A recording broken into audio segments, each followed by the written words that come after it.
What's up, Rap Sheet Hollywood? You watching YFL Kelvin? I'm from Cleveland, Ohio. Huff Heights to be exact. In around the 93rd area. Started rapping around the age of, I really want to say, on some serious stuff, I started rapping like 12. I wrote my first rap at 5 years old. I wrote my first rap when my father got killed. He got murdered when I was 5 years old. He didn't get to see me make it to kindergarten, so I just wrote a rap. He got shot. My mom, she told me, but the way she told me, like, she really wanted my grandma to tell me. So my grandma told me over the phone.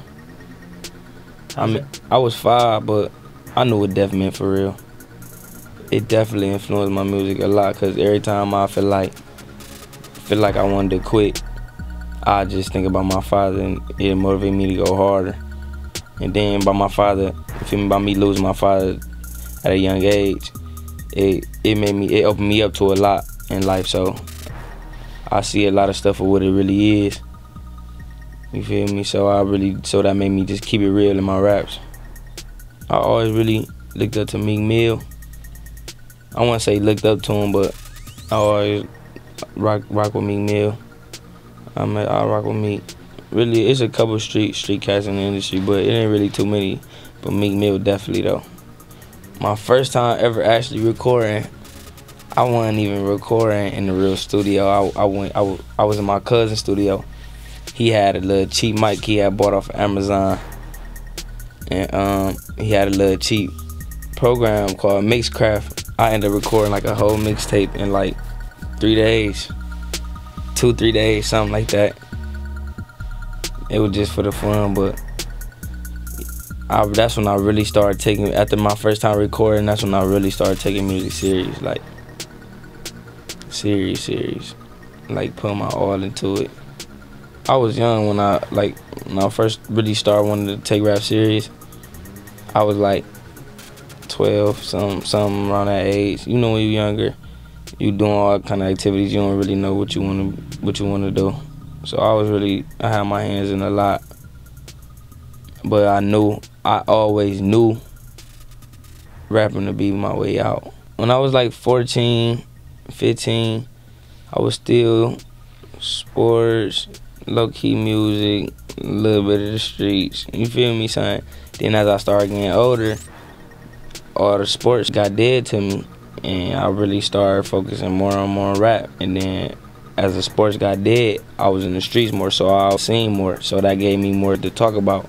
For real, I want to say it was this song called Mayweather, but then I don't really want to say that because I was dropping a little couple songs before that, but that was my first solo song I ever dropped. And once I dropped that song, it was a diss song, but it went crazy. And I knew, because I used to be in a rap group, I knew all it took was for me to depart and just do my own little thing for people to realize, you feel me, that I had something. I'm very versatile, so it depends how I'm feeling in the studio. Like, it depends how the vibe is.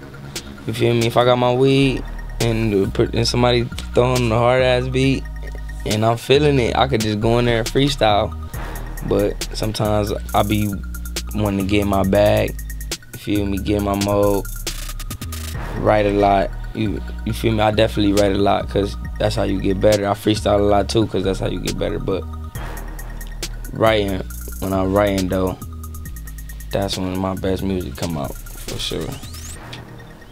Biggie and Tupac, they might be old, but I could relate to them in a lot of different ways. You feel me? Because Tupac, for instance, he grew up with his single mom in the streets, but you feel me? He had some knowledge. I could relate to him, and then at the same time, he was outspoken. That's why I really fuck with Tupac. He was outspoken. Couldn't nobody tell him that's like how I am for real.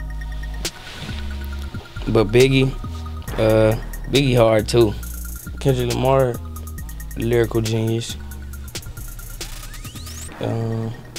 Nipsey Hussle got a lot of pull. He doing something. He doing something in the game right now.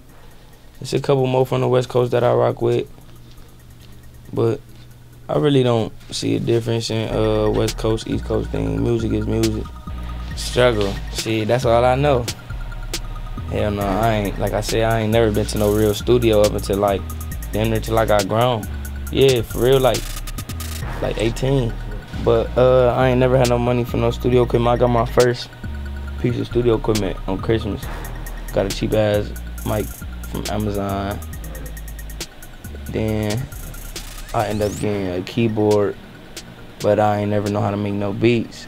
African American music, the way it's breaking out, I think it's definitely breaking out and definitely making an impact right now all over the world. But it's basically how you market yourself and what kind of image you got. Because if you got the wrong image, a lot of people ain't gonna really pay you no attention. Yeah, definitely. My mom doing good. She is strong. My mom a soldier. She a G. Shout out to my mama.